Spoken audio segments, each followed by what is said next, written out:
we're at the top of the hour. The people are still joining us. Thanks for coming in. Let us know in the chat where you're coming in from. We'd love to see around the world where we've got people here for. But you are at the 2022 State of Marketing and Sales AI Report webinar. I am Paul Raitzer, founder and CEO of Marketing AI Institute. I think many of you are probably familiar, but we're a media event and education company that I started in 2016, I guess you could say.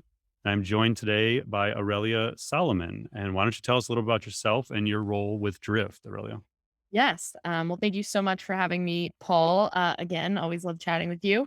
My name, as Paul said, Aurelia. I lead the product marketing, customer marketing, product education teams here at Drift. So you can think about my team as creating and crafting our messaging and positioning. So creating the stories of how Drift solves problems for our customers, and that includes everything from bringing new products to launching new products, excuse me, to,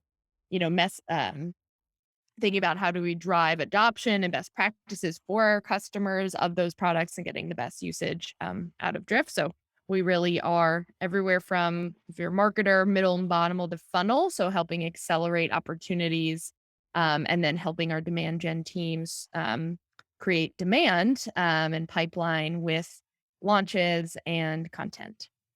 And I think the cool perspective that everyone will get to hear from you is you're hearing from the customers and what their interests are in AI and what kind of questions they have. You're thinking about it from a product perspective and working closely with that team. So you kind of have a multiple perspectives related to the topic at hand, which is great. And we'll get into the report a little more, but this is the second year we're doing this with Drift. So Drift has been a phenomenal partner. They're actually one of the earliest partners for Marketing Institute when I launched the company that came in and has always been incredibly supportive and sort of shared the vision for bringing AI to the industry and helping educate people. So we appreciate you all as partners as well. Thank All you. right, let's get into this. So, some of you may have seen, if you are a Marketing Institute subscriber, we launched a book this week. So, 2 days ago, it's like we just decided to do everything at once. Like all of our stuff is happening in the same 4 day period. But the book came out on Tuesday. So, I started writing this with my co author, Mike Kaput, who's also our chief content officer at the Institute. We started last April writing this, finished the manuscript probably in the fall, did some rewrites and then recorded the audio version in the spring. So I have known this was a thing for a while, but it's now available to the world. And this is from the introduction to the book. And I think it's really relevant to set the stage for how we're going to talk about AI today. So it says we are in a rare position to create change, to reinvent what it means to be a marketer. You don't have to become a machine learning engineer or data scientist to take advantage of what AI enables. You simply have to understand what is possible with smarter technologies and apply them to your business and career. So whether you are a marketing intern all the way up to the CMO, you need zero knowledge of machine learning models. You do not need to care or want to build pivot tables. This is for the marketer that wants to understand this stuff so they can find technology that makes them better at their job, makes their teams more efficient. And that's how we position AI. And I know that's how Drift talks about it as well. So then at a high level, we are under the working assumption that within the next 3 to 5 years, at least 80% of what marketers do will be intelligently automated to some degree, meaning there will be AI infused into the software you're using to do your job. It will make predictions for you. It will help personalize things for you. It may help you make decisions. It may improve your creative. It's going to do all these things. And in many cases, it'll be seamlessly happening in the background, just like it is on Spotify and Netflix and Gmail and Google Maps and TikTok and all these things that you experience every day that are impossible without AI. That's what will happen in marketing, sales, service. But as Aurelia will tell us with Drift and the other vendors within the industry, we're not there where it's just fully infused into every aspect. And so what you're trying to do is find the technologies that help you become what we call a next gen marketer, that help you drive personalization experiences that consumers expect. I shared with Aurelia before we got on, and I won't trash the brand or the other vendor, but I had a horrible experience with a fast food company and their app and their conversational agent. And it was not what I expected. So what we're trying to do is create that level of experience that people expect from brands, both B2B and B2C. Creative possibilities. If you think about what's happening with Dolly and GPT-3 and like these tech that are just emerging that are changing what's possible from a creative perspective. And I think you have to care about AI and you have to stay in tune with this stuff to understand how to use it. And then the last piece is the true business result. How do we actually drive business performance with this stuff? And that's the key. And what we're trying to do at the Institute is make all this stuff approachable and actionable, give you the knowledge, the resources, connect you with the experts, the vendors that enable you to understand this stuff at a very basic level and actually apply it to your career. Did I miss anything, Aurelia? That sounds great. We're, Actually, we're you good so far. nailed it. All right. So the report, as I said, came out Tuesday. It is available now. So we will send you it after this, a link to access it. But we're going to go through some of the key findings. We'll give you a little background on the report, kind of why we do it, and the people that take the survey and do the responses. We're going to go through 6 key findings and some example use cases, and then we'll talk a little bit about conversational AI and move into the Q&A. So the whole idea of this report, when we launched it in 2021 with Drift as our partner, was to gain insights into the awareness, understanding, and adoption of AI in marketing and sales. So we looked around, there was all these reports from Deloitte and PwC and Forrester and Gartner and McKinsey, and everyone was talking about at the macro business level, the adoption of AI and the impact it was going to have. But we were struggling to find, where are we really at as a marketing industry though? Do people even understand what this stuff is? Does it, when a vendor tells you they do AI or machine learning or NLP, does it resonate with people? Are we even at the point where it makes sense to them? So that was the idea of the study. And so the second year, again, this is kind of a look at a high level. And again, you can drill into the audiences within the report itself. But we had about 750 responses. The way it works is we used our AI Score for Marketers tool. So this is a tool I built in 2018 that lets you rate use cases on how valuable they would be to help you intelligently automate a task. So one way to understand AI is to actually see very practical things that you do every day, like writing email subject lines or predicting ad performance or figuring out, ROI, things that it's like, okay, I do that. And you just know that AI helps you do it better, faster, cheaper. So that tool, AI Score, has, we added 14 questions up front and then the 50 use cases. And so people could go through and take the entire thing. They could just do the survey questions. So it's like not everyone did all 50 use cases, but in the report, you'll see the data. I think at minimum, it's like 230 to 250 is the response level at some of them. But in some cases, there's, upwards of 600-700 responses to the questions. So a really solid sample. It's heavy B2B, but it's actually, when we ask B2B, B2C, or both, B2B is 38%. B2C is 17%. When you combine B2B and both, it's 79%. So a lot of B2B, but also a fair amount of B2C. The areas of marketing, we say, what areas of marketing are you involved in? Advertising, communications, email, direct. The top 6 stayed the same this year. So content marketing was number 1, analytics, email marketing, social media marketing, communications, advertising. So those are the areas people tell us, and you can select multiple. Employee size, it's skews towards the SMB market in terms of like the employee size, but there's also a sizable percentage that are 250 employees and above, 21%, and then 9% are 5,000 employees above. So again, a fair representation even from the enterprise level. And then the industries is unchanged also. Top 5, professional services, other, software, education, media. So pretty diverse in terms of the background there. And then the last one I'll touch on is the roles. C-suite makes up 32% of responses, 49% are director level and above. Good? All right. Now let's get into the good stuff. All right. So the 6 key findings, and these come from the executive summary of the report. So again, you can dig into these. Aurelia and I are just going to kind of go through at a high level and talk about them and then field any questions you may have about the data.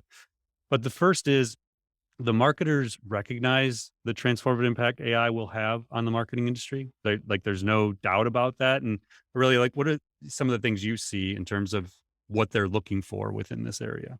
Yeah, absolutely. Is say, I can't agree more with this number one findings. I think what we see in our customers and with ours is around, enabling AI, enabling efficiency, the scalability and personalization. And we talk a lot about those are sort of like all buzzwords, right? But if you think Right. about um efficiency, especially in today's, macroeconomic climate, whether you are in the, company that has unfortunately done layoffs or you're just kind of staying as is, you're just not adding. So you have to like think about how does each person do their job more efficiently with the resources that you have. And and and also outside of that climate, you and I, all of us have things we do that are more like manual that we wish we didn't have to do. Like there's parts of our job I'd be happy to automate, so I could focus on other areas that are more impactful to the business and much more interesting. And so that's where I really see we see AI at Drift, but also across, our customers and non-customers that we talk with of, starting to evaluate for that core use case. And I think the other big one is around and personalization. So Yeah. how do you let, I know we're going to get into this in some of the later slides, but how do you let buyers, which we know today, some of the stats, right? Like buyers do over 80% of their buying journey alone and online. So and they'll switch after any bad, they'll switch brands after a bad interaction. So I stopped buying at that Chipotle, I could tell you. Oh, I just sorry. I oh, wasn't gonna it, say the it, name of it. it came out. I won't buy that Chipotle anymore. I, My kids love had a, Chipotle, not that stuff. I had a similar experience with a plant company, at home delivery plant. Now, like bad experience. I'm not buying from them anymore. Yeah. Going to other ones. So it's not just like, okay, it's not the low bar of not delivering a bad experience. It's how do you leverage AI to create a really personalized experience based on their exact intent, letting them navigate and sort of ask the questions they want to ask, move around your website or your content right in the right way, and then remembering that so that you continue to move them, personalize the experience for them as they progress through their own journey. So I know we'll get into all of that, but love this Yeah. finding. Yeah, and so the question we asked that kind of informs this is how important is AI to the success of your marketing over the next 12 months? So more than half, 51% say AI is critically or very important. Now, interestingly, this is almost no change from 2021. So in 2021, it was 52%. Sure. Yeah. Something I think is interesting with this too that I know again, we'll get into in a few slides is it's everyone, this data shows acknowledged as very important or somewhat. The majority think it's quite important, but there's still a big gap on the knowledge piece. And so I know that's what we're going to get into, but it shows what excites me about this is all the potential in the future of what it looks like of AI's role for marketers and sellers in the B2B space.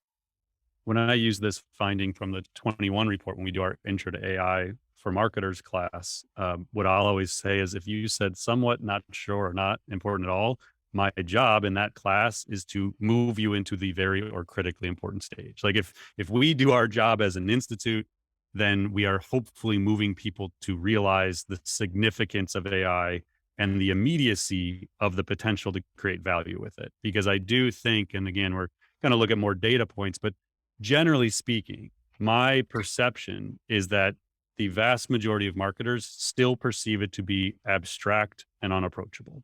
It's not a technology I can use right now. It's the thing I see in movies or on shows. It's not like a real thing. And so that's a lot of our focus in that approachable and actionable is like make it make sense and make you realize like you can go right now and find tools to help you do it.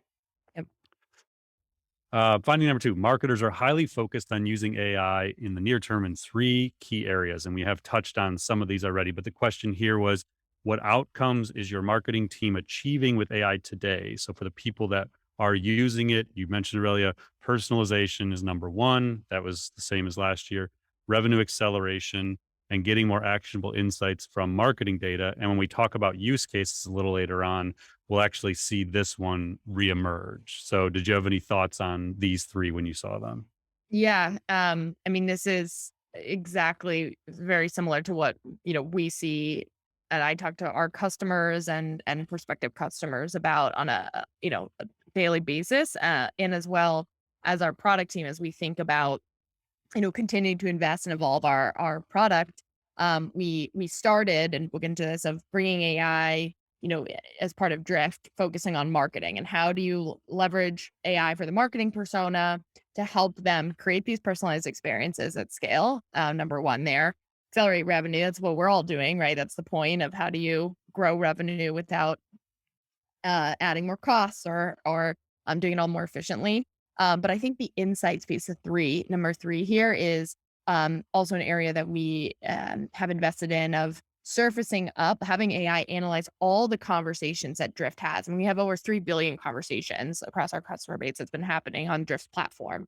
That Is that takes, annually, or that's just yeah, in total? oh, total. That's total. Yeah. It's a lot of data to learn from. A lot of data to learn from, and that's from, live chat conversations, AI chat conversations, decision tree, but all of that's data, right? And so then surfacing to marketers, what are the topics that your buyers are asking most often about?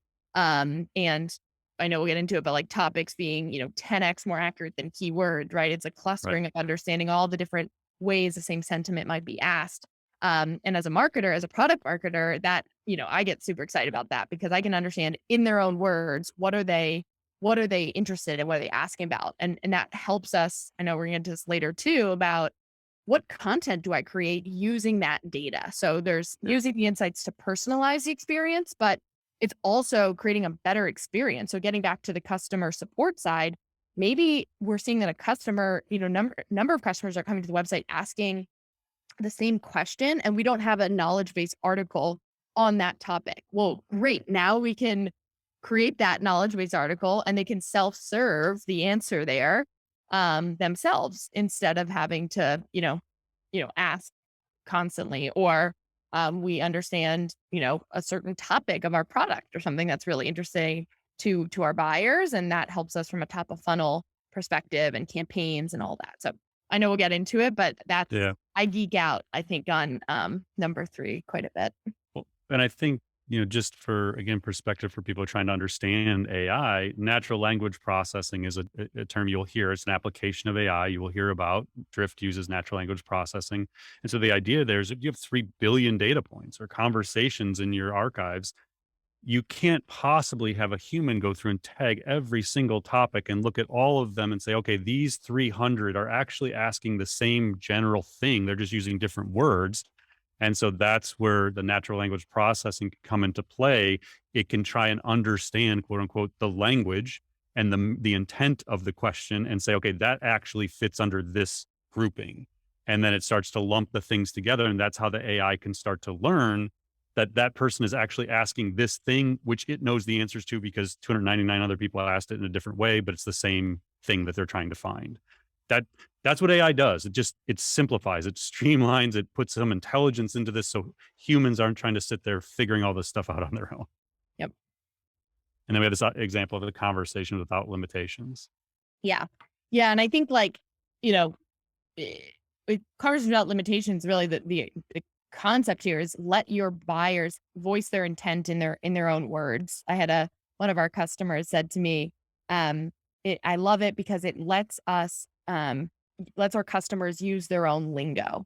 And I love that. It's like, it's their own lingo. It's the way they speak. And it's going to move them through a journey that is relevant for them. And I know, Paul will get into this a little bit too, but is based on you as a marketer still do have some control over how you want to, what that journey is like. And we'll talk more about how Drift has done that in our product.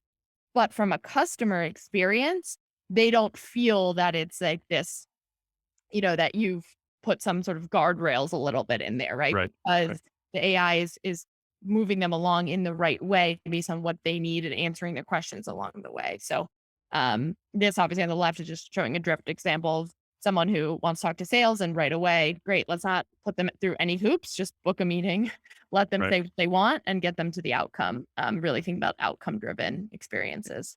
And it's that tricky balance. It's like, obviously, I mean, brands want you to talk to human agents when a human agent is needed.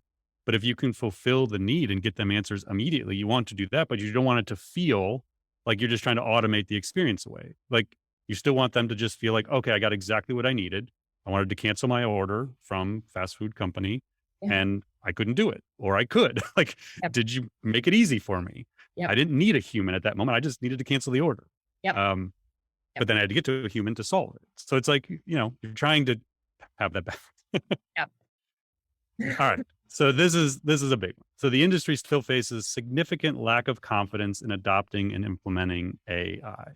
Um, you hear this all the time, I assume. You're Yeah. you're getting this from a customer perspective, a prospect perspective. Yeah. Yeah. We, 100%. And so at Drift, we had this idea where, we didn't want AI to be this black box. And that's kind of gets into this lack of confidence is like, what is AI? Like there's NLP, there's ML, there's all this, what is it? And like, how does it actually work?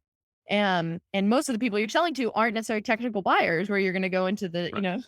all the nitty gritty of truly, what is a dialogue manager, all these features of AI. And so we went on this journey to democratize AI. And I know it's a buzzword, but the idea being, how do we just make it accessible for Yeah.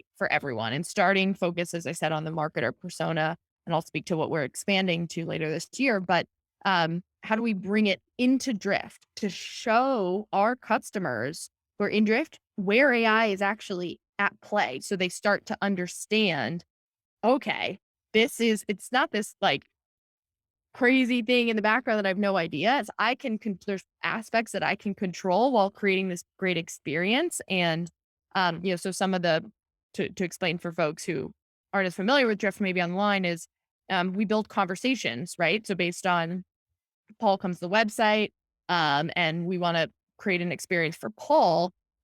What's his journey, right? What outcome does he want to, why is he there? What is he trying to accomplish? And so leveraging AI to, based on the outcomes of the visitor wants, guide them on that journey, letting them voice their intent in their own words and ask questions and have that free text dialogue. And then use that to take the next best action for them, right? And be able to context switch as the conversation evolves, the way a natural human to human conversation, rather than like, one, you can't always have live humans. Like live chat's great, but people, you and me, right? We work certain hours and that's that. Versus, buttons, which, a decision tree is great value for certain use cases. Like you just want to, do one action and that's that. But you and I, we've all been in a situation where it's like, no, none of these things is what I want. Like, how do I click 0 to get to the operator? Like get to what you need. Um, and so I think bringing what we've been able to, our customers have been able to really understand a lot more. Okay, this is what it means to be using AI. And then obviously you see that the impact to efficiency, not only internal to your teams, but from a lead demand gen perspective. And where we're going to continue to invest is on the sales side and helping leverage AI to reduce some of those more like manual um, aspects of a sales rep's job, so they can spend much more time focused on selling instead of, I think the 30% is the stat that sales rep actually spend selling, and the rest is on prep and research and prospecting. How do we surface information for them about their key accounts so they can be relevant, and also automate some of those more manual tasks that you just have to do. And I think this, I always, you and I have talked about this. I had this conversation with lots of vendors. It's like, how do we make people understand the difference between AI and not AI?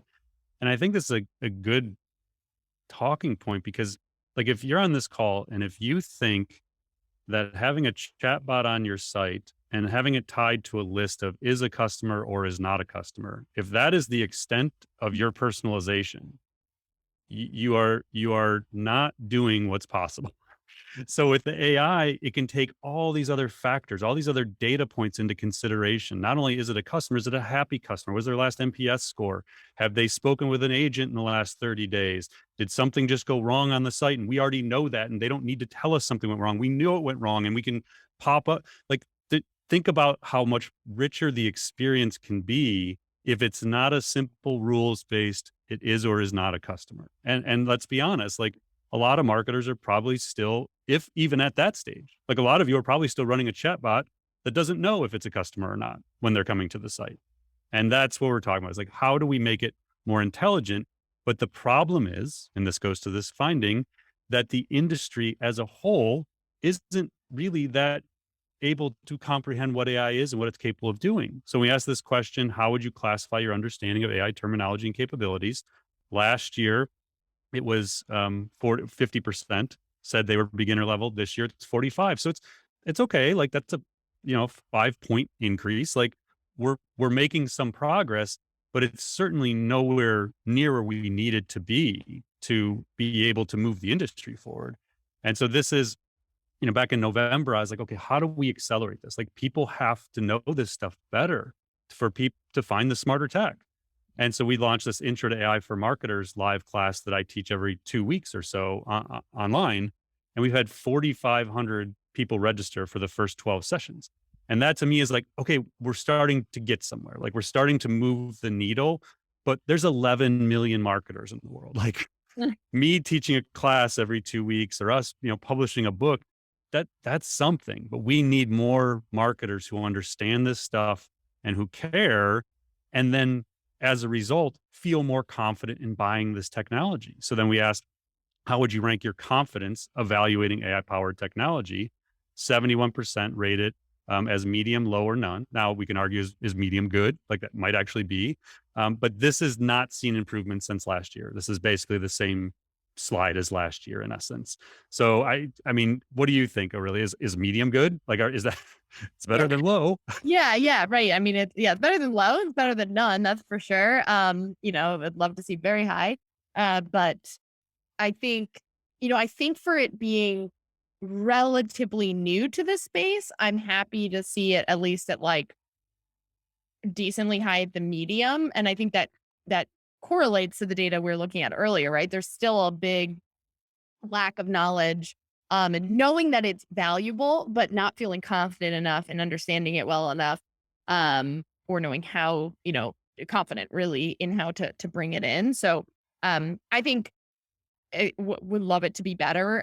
Something that I think helps build confidence also is if you start to use, as a marketer, you can use AI yourself. Like you're using a product that has AI and it just makes it easier to understand. So with Drift, you can go to our website and have a conversation with our bot. Now it depends what you're looking for, right? If AI is going to be engaging you or if you're going to, how that flows, it really depends on each visitor. But if it gets to a point where you have all these questions, AI, you can actually have the experience of how AI is in our product without needing to get into all the technical piece. You can just understand the experience, the outcome for the website visitor, in that case of an AI chatbot. Now, the insights piece is more for a marketer, so you need to get a demo of Drift and all that to see it. But I do think any way that a marketer or seller can start to leverage and use products that have it and understand it in a much more like simple way, I think that helps build confidence. The other thing I'm interested to see evolve is, you talked about at the beginning, this is mostly respondents are C-suite and director level and above, right? So we're basically talking generations of millennials and above. But now there's going to be a shift right after, in the next 10 years or so where, what is it, Gen Y or Z, the digital natives that, who literally grew up with internet and cell phones and iPads when they're like 6 months old. I'm very curious to see these numbers and the adoption of AI, how that's going to increase is my hypothesis, because they're just so used to, that technology. They're not scared of it. They understand it. They use it all. They've been using it almost their whole life. So I don't know if that's future oriented, but I think there's good potential. And I think the key here is if you're in these none to low, that's okay. Like, so are your peers. So at the end of the day, AI is smarter technology, which you need to do your job better, faster, smarter. To find that technology, you need to first understand what AI is at a fundamental level, simple stuff, not machine learning models and NLP deeply, just like what is it? And then from there, you can buy smarter technology. So finding four is most marketers lack the AI education training needed. So again, we asked which stage of AI transformation best describes your marketing team. The majority, vast majority, are at the just trying to understand what it is and how I can use it in my team. Then we get into piloting, where I've started to do some test projects at 36%, which is okay. That actually edged up 2 points from the previous year. And then scaling is it's infused into everything we're doing. I want to talk to the 15%. I mean, honestly, it's hard to find brands that are actually scaling it. So I'm encouraged that there are 15% in marketing, but I don't see them very often. I don't know who those people are. Yeah.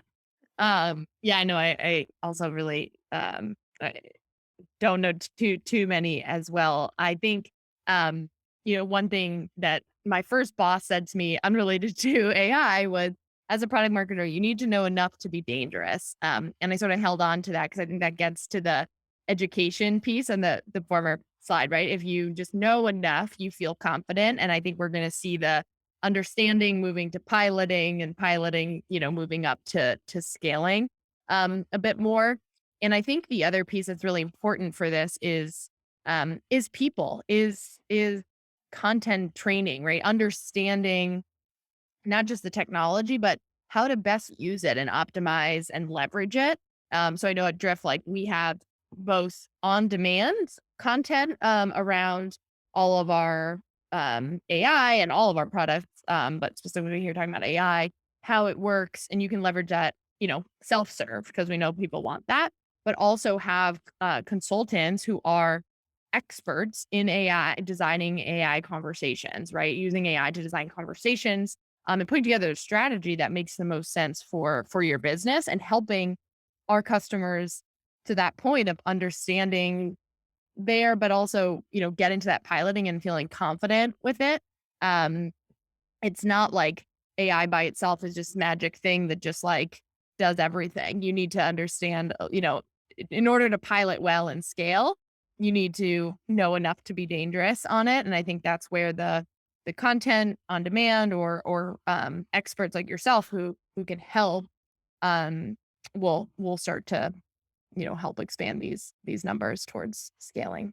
Yeah, and part of the challenge to getting there is we ask, which of the following do you consider barriers to adoption of AI in your marketing? There's 17 choices. 439 people responded to this one. So lack of education and training was the most popular response. Again, it was at 70% last year. It's down to 63%. So that's good. Maybe we made a little dent there. Lack of awareness was number 2 last year also, but it did jump 6 points. And then lack of talent stayed at 43%. Now, the one I always find interesting on this one is we ask fear and mistrust, because I think there is this assumption that people are afraid of it. And 2 years in a row, the data hasn't supported that. It's 19% versus 16% for fear. And then mistrust is 18% this year and 15 last year. So it just, I don't, it's one of those where, like, the findings almost anomalous to me. Like, I don't know that I believe that one. I do think people fear it a little bit. I don't know about mistrust. I don't know if they know enough to mistrust it. So I get that one. But the fear one, I think people are probably more fearful of the unknown than they lead on in the responses. Yeah. Because, like, if you don't see it, it's like, again, it goes to that black box idea. Like, Yeah. that, what is it? What is it doing? Like, it's still your business. You want to control, there's some aspect, right? We want to control the narrative. We want to control the experience. So you don't want it just like going rogue, to use a word, right? Like, it's not going to. But that's sort of, I think, some of the sentiment around it, until have the training about it. And this one kind of, again, just reinforces the stayed basically the same as the previous year. So very few organizations are doing actual training dedicated to AI, which means people don't really understand what it is. Find number 5, ownership of AI adoption and integration is highly fragmented across departments and roles with competing priorities. This is actually a new section that we added this year, new question. Did this one surprise you? It honestly, it didn't, because I think there's so much benefit and value AI can bring across all personas in the business world, in obviously different ways. But I think so. That doesn't surprise me. I think as long as it's related to the website, though, if we're talking about AI, like from a drip perspective, that's all. It's still going to be owned by marketer as like the core persona, because that's the website. But I think it has so much impact, especially like, as you think about insights and the different, just because something happens on the website. And this is our how we talk about it at Drift, right? Like that's key data. Like you're getting Right. first party intent data from your either existing customer or target customer. And that's not just for the marketing team to like hold and do, like the sales team should know about that. And then if they become a customer, the CS team should know about their whole journey. And so I think there's a lot of demand and interest across personas. Yeah, and so we tried to get to like who actually owns this. And so the question we asked, and again, this was new this year, so I don't have reference data from the previous year. Who in your organization owns the adoption and integration of AI technology for marketing? Choose all that apply. So my I did this project a few months. I've never published this data, but I went and took the top 50 CMOs in the world from, I don't know, Forbes, I forget which the publication was. There was four that had, I searched their name, AI, ML, artificial intelligence, like anything related to it. Four out of the 50 had any public point of view on AI, being quoted in an article, having written an article about it, having done a talk on it. Almost no one in the CMO realm was talking about AI. So that kind of led me to like, well, who is like who in these organizations is actually driving this? And my theory was it's the chief digital officer.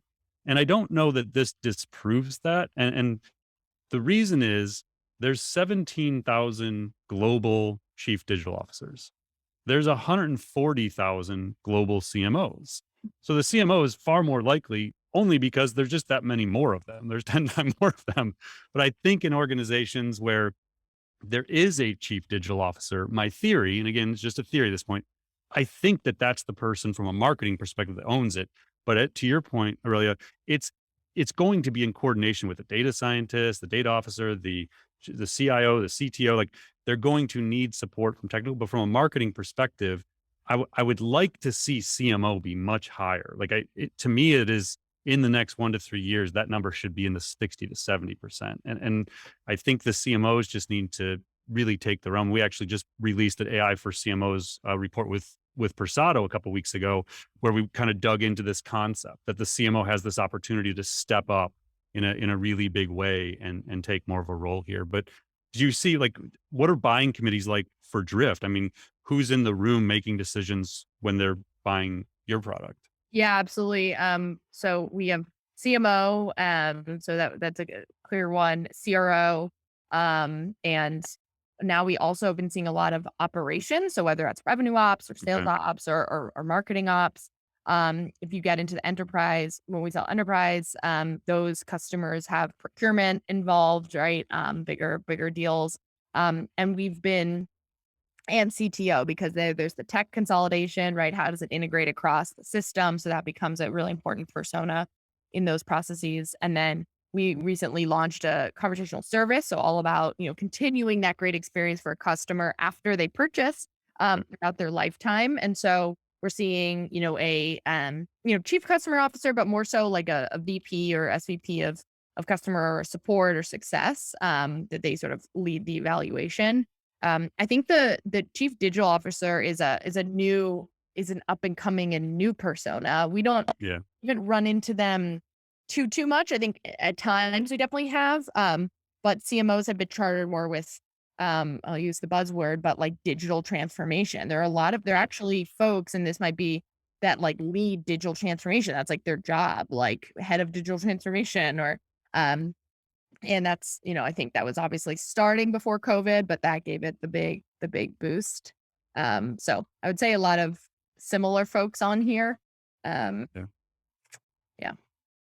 And then that kind of leads us into the last finding. CMOs and other C-suite roles have major duty and opportunity to work together to deploy AI and achieve lasting competitive advantage. This is, again, I said up front, we're under the working assumption 80% or more. This is what the survey says. The question is, what percentage of marketing tasks does your team performs are intelligent automated to some degree today? So you're using AI in some capacity.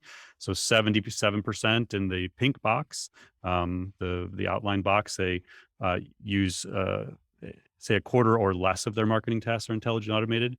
But when we look forward to 5 years from now in the green box, 74% say more than a quarter. And I think it's like 40 some percent say uh, uh, at least half of their activities. So again, it's like we know it's coming. And then when we look at, is it going to affect jobs? So what effect do you believe it's going to have over the next decade? People are generally optimistic that it's going to create more jobs than it's going to eliminate. So 57% say it's going to create more, 22% say it's going to eliminate, 14% say they don't know. Um, so that's kind of like a synopsis of the key findings. And we're going to take a few minutes, go through some use cases, talk a couple examples, and then we'll leave probably 10 to 12 minutes for questions. So if you've got questions, go ahead and get those ready. Um, at the use case, and again, you can really drill into this in the report. We do it within these categories: planning, production, personalization, promotion, performance. That's how AI score is set up. So it's almost category agnostic in terms of advertising, content marketing, analytics. Those are all kind of lumped into these larger categories. And here's just a quick look at the top 10. And again, reminder, these are going to be subjective based on the people who took these. So what someone may rate as number one, you may rate as number 50. So a couple of notes on these. ROI actually moved into number one. It was number 3 last year. Maybe, as you were saying earlier, it's due to the increased focus on cost and efficiency. Insights into top performing content moved from 4 to 2, and recommended highly targeted content went from 1 to 3, but it's still in the top 3. Optimizing website content was actually a big mover from number 10 last year to number 5 here. And then the 6 to 10, a couple of big movers. Performance reports, again, maybe tying to the efficiency and the outcomes, went from 17 to 9 this year. Buyer personas was the biggest jump. So construct buyer personas based on needs, goals, and intent. That was number 21 last year, and it jumped into the top 10 this year. I love to see that one, the buyer persona. I think, talk to your first point of personalization. You said, like, if you're just doing customer or non-customer, it's like there's so much more granularity to Yeah. how we as buyers of personas, each of us, right? How we're interested in our needs, and using AI for that to create really personalized experiences. So I love that. We've got a couple of examples here we'll run through, and then we'll get into the Q&A. Yeah. So I know I've spoken a little bit, but I'm going to go through our two customers of ours, Okta and Tenable. And I just have a couple use cases. So one is around target account experience, right? So if you know that right away, like we know that this person coming to the website is this is Okta's bot, so this is how they do it. They know it's a target account, and so they're asking, you want to talk to sales, because that's what they want. Speaking of, how do you want to guide the conversation, right? But what you can see is they can select from a couple options, or they can type in what they actually want. And so this whole idea is, how do you leveraging AI to create a very specialized experience for your VIP accounts, your whale accounts, whatever you want to call them. They get a different experience than anybody else that comes to your website.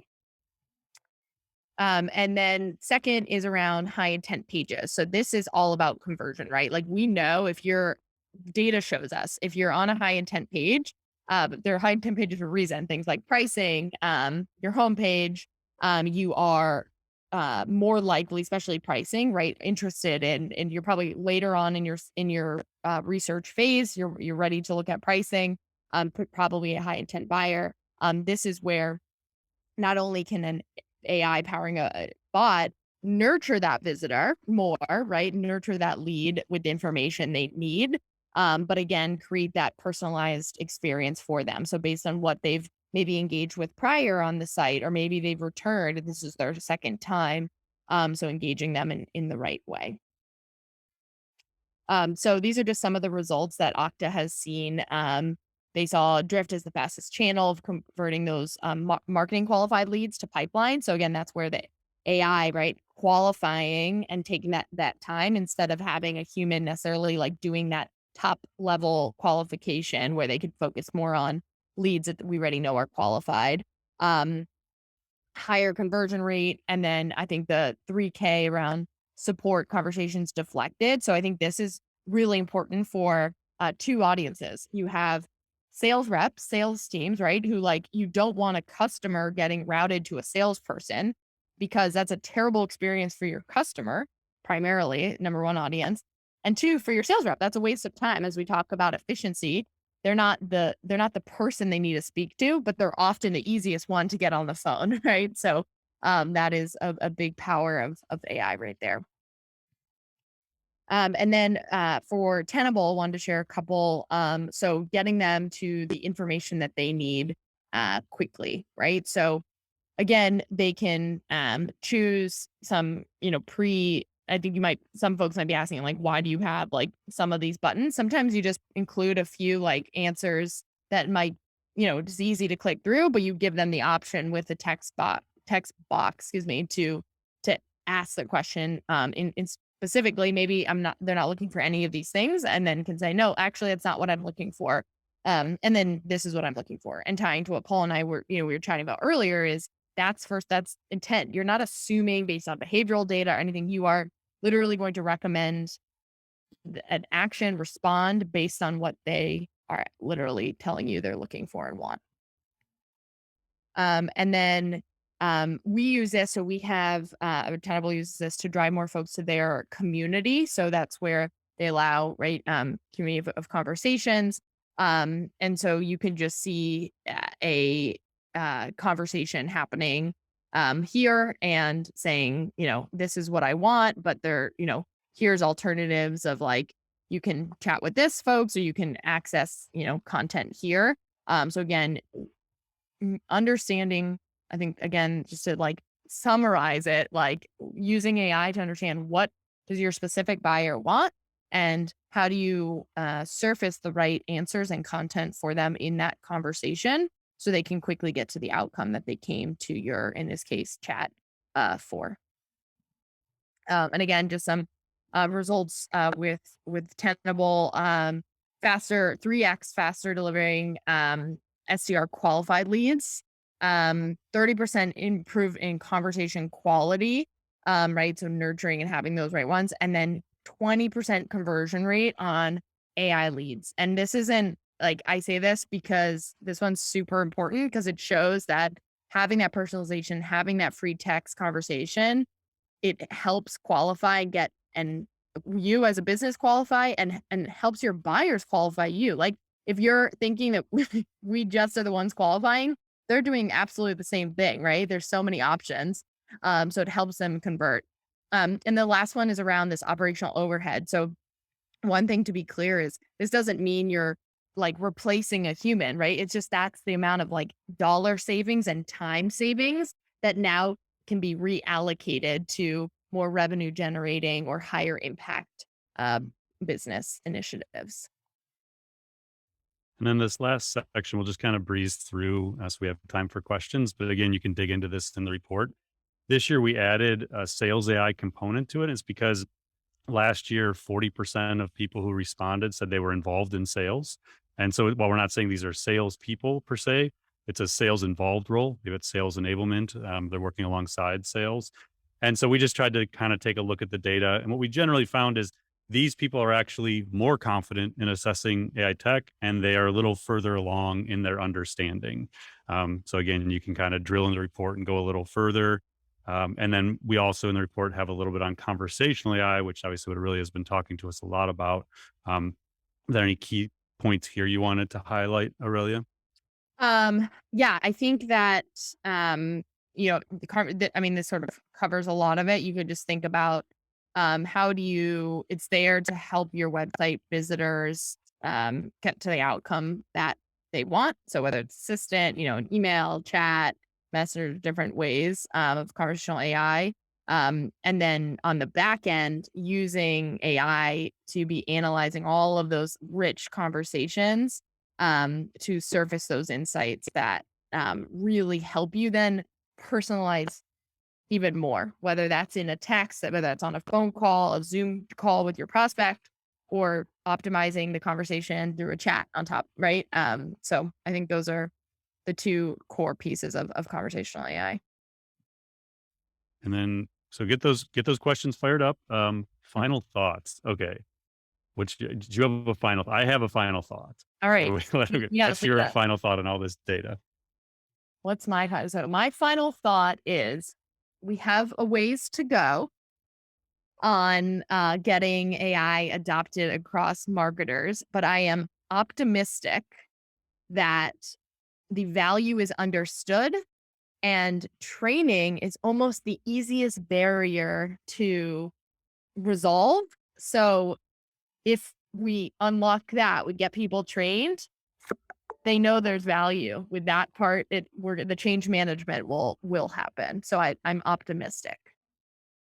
Mine is there wasn't that much change from the previous year. So the data, the benchmarks we had, the data stayed relatively consistent. We saw some improvement in understanding of AI, which is encouraging.